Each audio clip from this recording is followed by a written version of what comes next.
o rock ele sempre se transformou.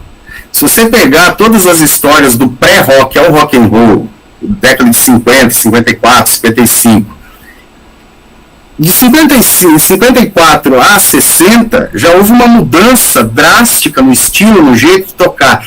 Dentro dos anos 60, tem gente que acha que existia meia dúzia de banda. Meu, se você for pegar os anos 60, você nasceu trocentos movimentos musicais dentro dos anos 60. Muitos tiveram bandas famosas, como tiveram muitas bandas que ficaram mais obscuras, mas mesmo assim são bandas muito boas.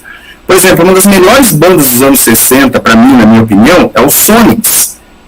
O Sonics é uma banda de garage rock dos anos 60, eles são de 64, o primeiro disco deles, eu acho que eles tinham uns compactos, depois o primeiro disco deles, 65, eles tocaram até vou falar a verdade, eles tocaram acho que até os anos 70, daí pararam a banda, depois voltaram, pararam de novo. Sei que tem uns shows deles aí dos anos 90, aí, dos anos 2015, se não me engano, que eles voltaram com a banda, a formação original, e os caras estavam com mais pique do que estavam nos anos 60, o som deles era mais barulhento. Daí eu falo, o Sonics é precursor de muita coisa. Existem várias bandas da época famosas que são muito boas, sim, mas, por exemplo, o Sonics é uma banda que influenciou uma geração inteira depois que veio com o punk. Eu considero eles uma banda garage que tem a essência do punk ali, em termos de barulho, de forma de tocar, de agressividade, que só veio ser mais comum quanto mais depois na parte depois dos anos 70. Mas é uma banda precursora disso. Do mesmo jeito que o The Who era interessante, que o Rolling Stones era interessante, até certo ponto os Beatles eram interessantes, existiam bandas que eram, na minha opinião, muito melhores. O Sonics é uma delas. Kingsman era uma outra banda que eu também acho muito mais foda. Você pegar Kinks, é uma banda interessante dos anos 60, e assim vai. Você tem cada uma delas tem uma linhagem, um estilo. O rockabilly ainda continuava nos anos 60 em decadência em termos de popularidade, porém ainda continuava. Existe banda de rockabilly até hoje, do mesmo jeito que existe banda garage até hoje. Chega os anos 70, daí, do final dos 60 para 70, aparece um movimento hippie, psicodélico, aparece um monte de coisa, cada um vai para um lado, daí entra rock progressivo, aí vem o punk rock nos anos 70 para acabar exatamente com o rock progressivo, e toda aquela coisa era mais politizada, e aí você vai para New Wave, daí você começa a entrar no meio do metal, o meio do metal deve ter uns 20 estilos dentro do metal, entre o death metal e o hard rock, assim, tem uns trocentos estilos dentro, e aí você fala, vou ouvir 10 bandas, se só no metal tem 10 estilos, por que eu ouvi 10 bandas? Dentro do punk existe pelo menos uns 10 estilos, por que eu ouvi 10 bandas? Como? Não tem lógica isso. Exatamente. Kleiner, uma perguntinha extra aqui.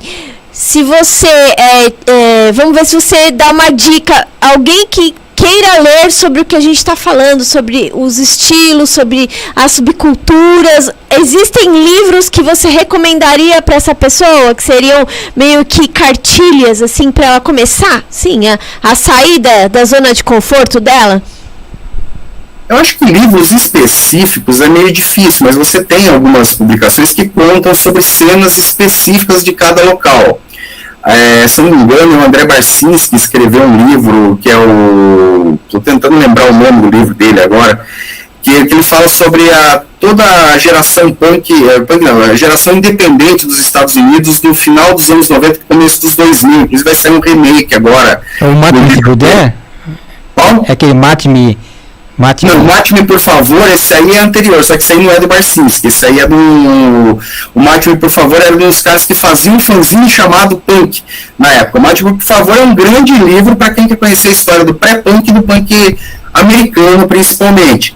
Ele vai citar o punk inglês em alguns momentos, mas o punk americano é que vai dar toda a estrutura do Velvet Underground, MC5, Stooges, aí a chegada dos anos 70, do Ramones, das bandas de lá, Dead Boys e tal.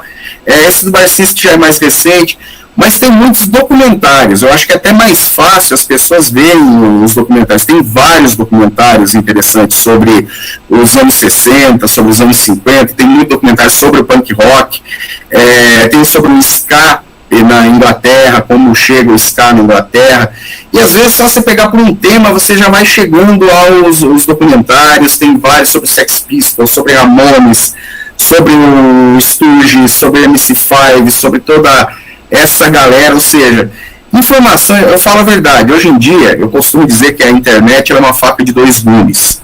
Ela pode ser muito boa se bem aproveitada e muito má se ela for, o cara for levando tudo aquilo que aparecer e vai catando sem ver fonte, sem ver nada. Mas o lado bom da internet é que hoje em dia você tem acesso tanto aos livros em PDF, coisa assim, quanto aos documentários. Os documentários têm diversos meios para ver, seja os streamings, seja no YouTube, seja em outras plataformas, assim você vai conseguir ter acesso a tudo isso.